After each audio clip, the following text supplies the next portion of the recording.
For this module, we will look at ethics. This will be a short introduction to ethics and various moral theories. Let's begin with a story. Imagine you are walking by a shallow pond and see a small child drowning in it. Would you wade in and pull out the child? I think most of us would, and I think that anybody who didn't would be acting immorally. We have a moral obligation to save the child. Now imagine someone who didn't want to go in because they didn't want to get their pants wet. Would be appalled. That's not a good reason. Figuring out what to do here is relatively straightforward.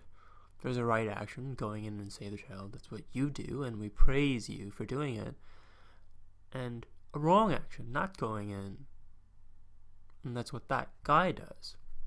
But what we don't do is morally assess people's involuntary actions, things that happen automatically. We only assess voluntary actions. If someone has an unexpected and involuntary spasm and falls over, we don't blame that person for falling. What ethics and what moral philosophy focuses on are our voluntary actions, the choices we make. In the case of the shallow pond, most people agree about what we would be morally required to do and what would be wrong not to do. But ethics isn't usually that easy.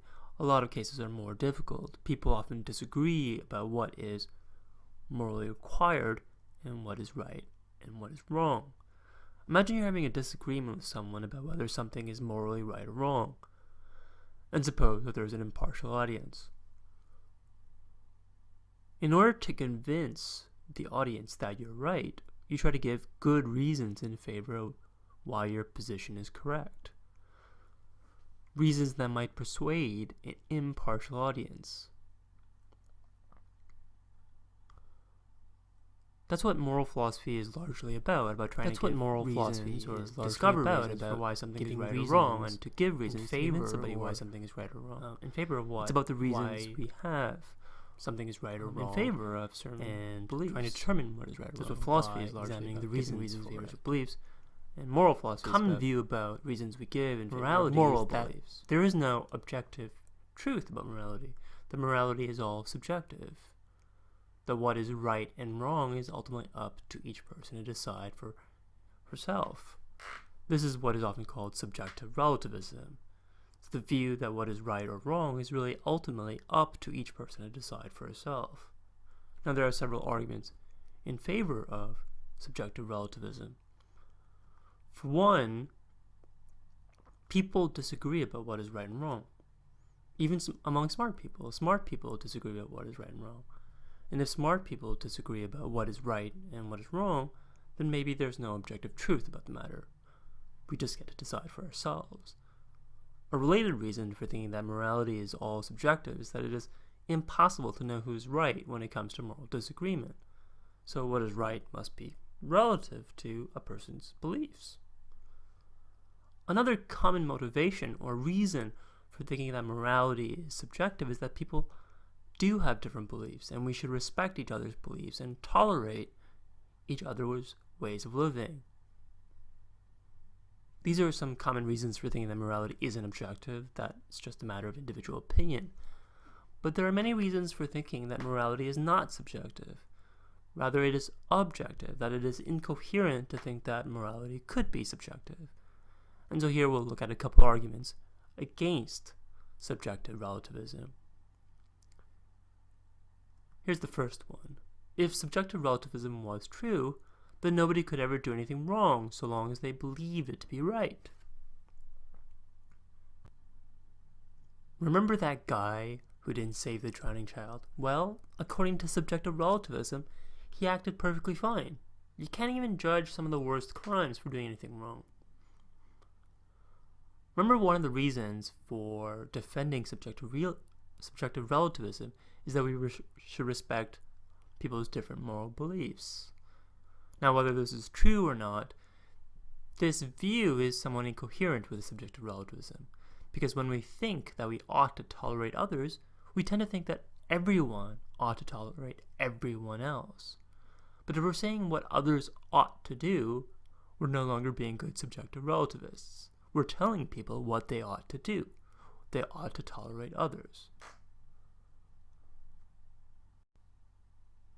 Some people think that morality isn't subjective to each individual, or relative to each individual, but rather relative to a culture.